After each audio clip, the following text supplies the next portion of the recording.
Hei, ni mesti budak baru nak up ni. Kalau tak ada aku dalam tim ni, tak sah.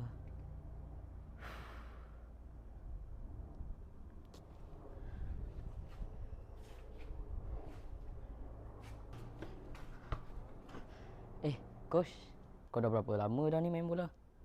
Tak tahu lagi ke cara timbang yang betul? Saya dah 4 tahun dah main bola ni. Dah 4 tahun? Takkan kau tak tahu lagi cara nak main bola dengan betul? Buat sini bola. Coach. Main sini aku ajar kau. Step pertama, kau jangan buat macam ni. Kau terus timbang sini je. Alah, terjauh pula. Sekejap. Macam ni, kau buat macam ni.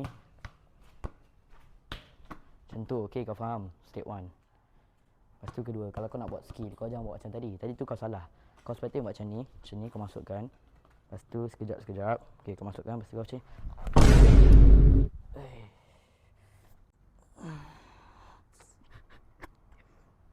Coach, okey tak tu? Tu paling coach. Kau gelak kenapa? Sini, tolong aku.